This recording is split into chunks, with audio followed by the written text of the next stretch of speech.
Hey, salut les amis, c'est Elias Aubin TV. On se retrouve aujourd'hui pour une toute nouvelle vidéo. Une vidéo, je pense que vous attendez beaucoup tous, justement parce que j'ai eu beaucoup de demandes concernant cette vidéo-là. C'est au sujet des items scellés Pokémon récents, de tout ce qui est investissement. Faut-il investir dessus? Vont-ils prendre autant de valeur que les items qui datent d'il y a 20 ans? On va en parler dans cette vidéo-là où je vous donnerai mon avis, bien sûr, qui est subjectif, encore une fois, parce que c'est mon avis concernant cela. On va parler justement de cet investissement-là que beaucoup font en masse, de ces items scellés-là, en masse stockés chez eux, dans l'espoir qu'un jour, ça prenne beaucoup de valeur en tout cas. Avant de commencer cette vidéo, n'hésitez pas à vous abonner si ce n'est pas déjà fait, à liker, à partager, mais aussi à me dire en commentaire si vous êtes plutôt team collection scellée ou team collection carte. Voilà, je suis curieux de voir s'il y a dans mes abonnés plus de team collection de cartes ou plus de team collection de scellés. Je compte sur vous. Tout d'abord, pour commencer cette vidéo-là, je reçois beaucoup de messages au quotidien, donc me parlant justement de l'investissement. Je reçois souvent des messages, que ce soit sur Instagram, Snapchat ou même Discord, où on me demande, Elias, à ton avis, sur quel item, sur quelle série dois-je investir pour faire du profit, du bénéfice plus tard. La réponse que je donne à chaque fois, c'est que personne n'a de boule de cristal pour savoir ce qui prendra de la valeur ou non. La deuxième réponse que je donne aussi, c'est aujourd'hui, collectionner. La collection Pokémon, c'est avant tout une passion. C'est-à-dire que on collectionne ce qu'on aime. On ne collectionne pas pour collectionner, c'est-à-dire pour juste de l'investissement. Dans ce cas-là, on ne parle plus vraiment de collection. Alors, bien sûr qu'il y a des personnes qui collectionnent et qui investissent, oui. Et il faut aussi dire les termes parce que c'est vrai que beaucoup ont peur de ce terme-là, investissement.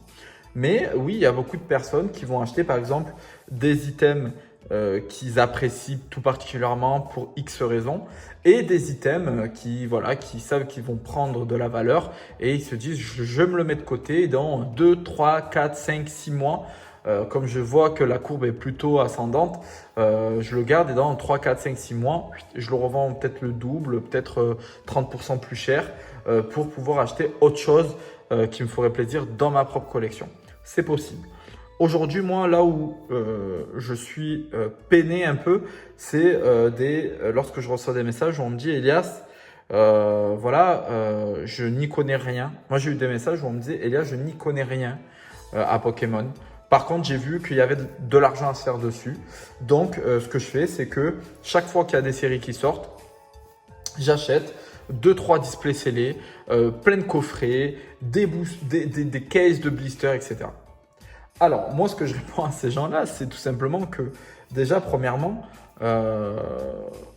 c'est pas cool. C'est pas cool de prendre autant d'items si derrière, en fait, vous vous en foutez de ces items-là et que c'est juste vraiment pour de l'investissement pur et donc ça vous fait même pas vibrer un petit peu d'avoir ces items-là chez vous. C'est dommage parce que d'autres collectionneurs qui, justement, peut-être eux, ont cette passion en eux, ont cette flamme en eux, ils vont pas réussir à trouver ces items-là et c'est dommage pour eux. La deuxième chose, c'est qu'aujourd'hui, il n'y a pas tous les items qui vont prendre beaucoup de valeur, tout simplement. Parce que par exemple, je prends cet item-là, tout simplement, qui est sorti il y a peut-être 2 ans, Pokémon Go, c'est toujours les mêmes prix. Si on prend les tripacks, on est toujours à 19,90 comme à l'époque. Si on prend le TV, on est toujours à 55 €, alors que ça fait 2 ans que c'est sorti. Donc finalement, ça n'a pas pris tant de valeur que ça. Si je prends par exemple, le blister point de fusion, même sous blister rigide, qui est quand même plus rare que le blister cartonné, on n'est pas à plus de 10 € finalement, alors que ça fait 2 ans, 2 ans et demi, 2 ans et demi que c'est sorti et que du coup ça vaut 3 € de plus que à sa sortie.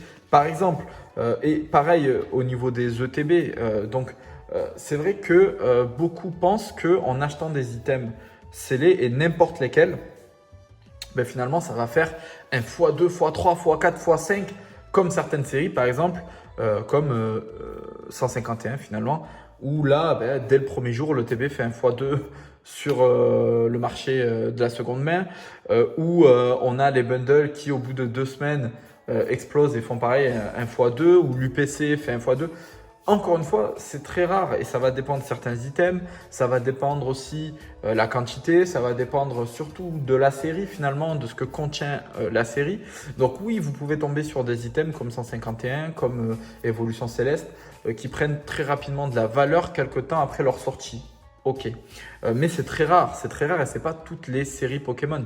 Donc acheter toutes les séries Pokémon en masse et stocker en masse en scellé en se disant que vous allez revendre dans 6 mois, 1 an, parce que c'est ce qui va se passer. Moi, je vous le dis, hein, c'est ce qui va se passer parce que moi, j'en ai beaucoup hein, avec qui, voilà, qui m'ont contacté, qui reviennent me revoir 1 an après, quelque chose comme ça, pour me dire Elias, finalement, je vais les revendre parce que voilà, moi j'ai besoin de cet argent pour autre chose. Et finalement, ils les revendent peut-être 5 euros de plus ou 10% ou même pas de plus, quoi. Donc finalement, ils n'ont pas fait une énorme plus-value par rapport au temps de conservation. Voilà. Donc c'est pour ça que je vous dis attention à cela parce que certes, il y a certaines items qui prennent beaucoup de valeur très rapidement, mais par exemple 151, j'en ai parlé dans différentes vidéos, mais finalement 151, oui, il y a un gros boom, mais à un moment donné, les prix vont se stabiliser, sachez-le, parce que les gens auront ouvert ce qu'ils auront voulu et du coup, ils auront tous fini leur master set. Surtout au vu du reprint qu'il y a actuellement qui est juste énorme. Et il faut savoir aussi que après il y a d'autres séries qui vont sortir et finalement ça va continuer en fait. Le marché va se stabiliser, ça va continuer et puis ça va rester à des prix voilà. On parle par exemple de Célébration, ou Célébration, le TB était pendant longtemps à 70 euros, voire 80 euros pendant presque 1 an. Et c'est au bout d'1 an, 1 an et demi qu'elle a commencé un peu à grimper, etc. Mais c'est pareil, c'est une série de .5 qui est très appréciée. C'était le 25e anniversaire. Enfin voilà, il y a énormément de choses qui rentrent en compte. Donc non, acheter toutes les séries et les stocker à fond en se disant que ça va augmenter. Oui, Pokémon dans tous les cas, vous allez, entre guillemets, jamais être vraiment perdant finalement parce que tous les items augmentent à un moment ou à un autre. Mais ça, c'est sans compter si demain, il ne se passe pas une dinguerie et que on ne sait pas pourquoi. Pokémon, ça crash, ce n'est plus populaire. Alors, plus populaire, non, mais on ne sait pas pourquoi, boum, le crash des cartes, de la collection, du scellé, des items. On ne sait pas, tout peut arriver, c'est un marché et le marché, il n'est jamais vraiment stable finalement. Il bouge toujours en fait finalement. C'est un peu comme la bourse. Donc ça, il faut faire très attention à ça. Si on collectionne uniquement pour se faire de l'argent, attention danger parce que c'est pas non plus on va dire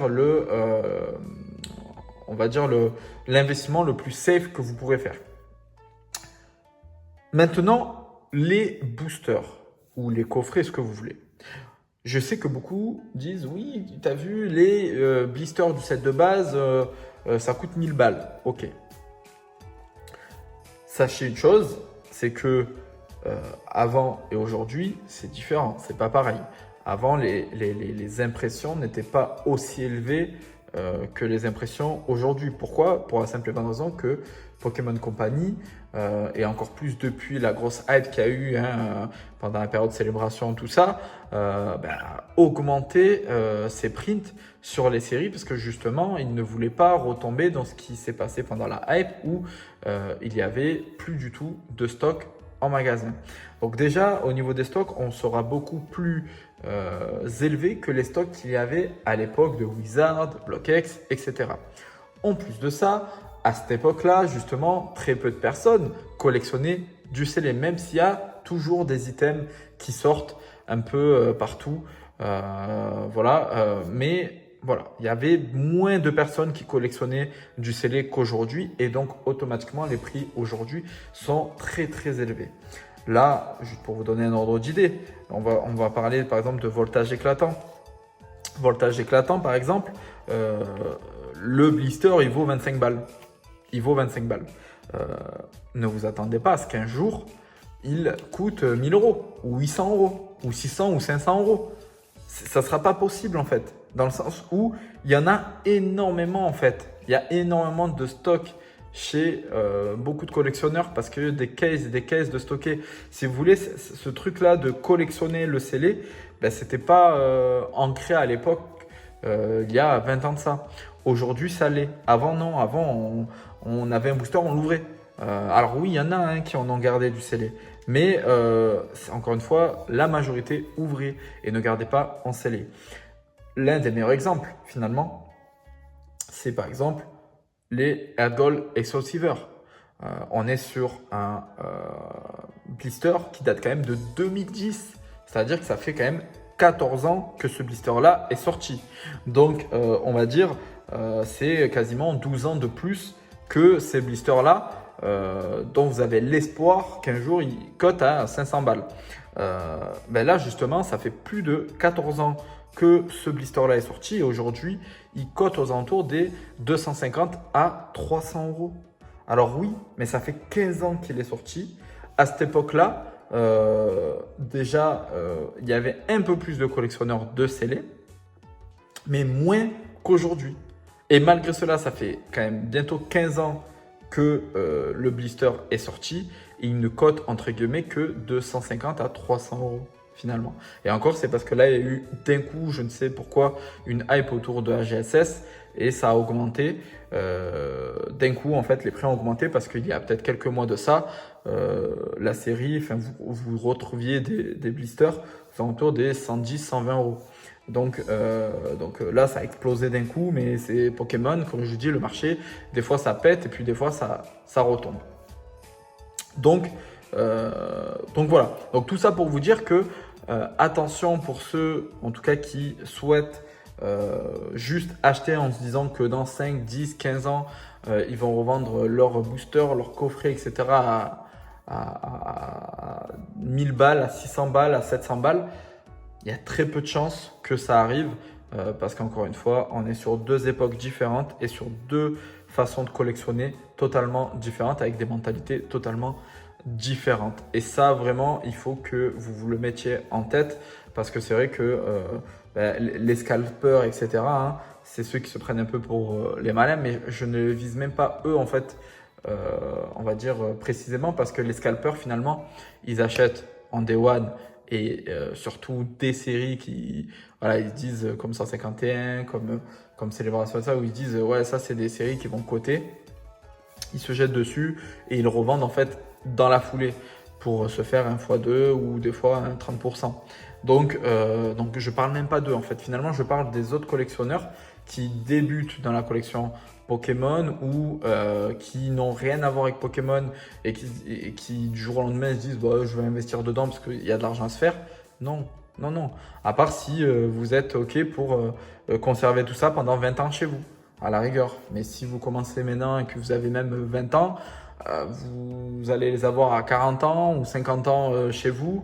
Déjà, est-ce que vous allez les garder d'ici là? Est-ce que entre-temps, vous les aurez bien conservés? Est-ce que ça ne sera pas abîmé? Par exemple, pour les coffrets, j'en avais parlé. Alors, ceux-là, encore, ça va, ça se conserve pas mal parce que c'est plutôt compact. Mais j'avais montré le coffret lecteur qui gonflait un peu. Alors, à cause de l'humidité ou je sais pas. Mais là, je suis en train de voir pour justement peut-être les protéger. Mais de quelle façon? Voilà, c'est toujours pareil. C'est un budget en plus. Donc, vous investissez un budget. Moi, je sais que j'ai investi du budget dans ma collection pour les protéger, pas forcément pour les vendre, mais surtout pour les exposer. Moi, par exemple, ce Lugia-là, je l'expose. En fait, j'ai un petit support, je l'expose et dans ma collection et je kiffe ça, regarder, contempler. Franchement, ça me fait kiffer. Mais tout ça pour vous dire, attention, parce que on ne retrouvera pas les mêmes prix. Enfin, en tout cas, ça ne prendra pas autant que les anciens boosters, blisters, coffrets, items de l'époque parce qu'aujourd'hui du stock il y en a beaucoup et chez tout le monde et tout le monde a pensé comme vous, c'est-à-dire à en garder en scellé. Donc demain, même dans 10 ans, dans 15 ans, dans 20 ans, quand vous allez le sortir sur le marché et que vous allez vouloir mettre un prix élevé, hop, il y en a 10, 15, 20, 30 qui vont pop à côté, ça va cracher parce qu'encore une fois, c'est l'offre et la demande. Plus il y a d'offres, moins les prix sont élevés, moins il y a d'offres, plus les prix sont élevés. C'est le marché Pokémon. Voilà les amis, j'espère que cette vidéo-là vous aura aidé à comprendre un petit peu aussi l'état du marché et le marché Pokémon. Et j'espère que grâce à cette vidéo, on va réussir à faire changer quelques mentalités parce que on commence à perdre petit à petit la passion en fait si vous voulez et on est plus sur le Pokémon business que le Pokémon passion. Tout simplement. Moi, c'est pour ça que je prends vraiment des blisters. Alors, au début, je collectionnais les R7 et finalement, en fait, je collectionne uniquement les illustrations que j'apprécie. Donc, plus que des R7. Donc, finalement, là, en termes de blisters, je parle. Et en termes de coffrets, c'est pareil. J'ai réduit pas mal mes coffrets parce que justement, je collectionne vraiment tout ce qui est item autour des Pokémon que j'apprécie, de la première et de la deuxième génération seulement. Voilà. Merci d'avoir regardé la vidéo jusqu'à la fin. N'hésite pas à t'abonner si ce n'est pas déjà fait, à liker, à partager, à me dire en commentaire si tu es plutôt team collection scellée ou plutôt team collection de cartes à l'unité.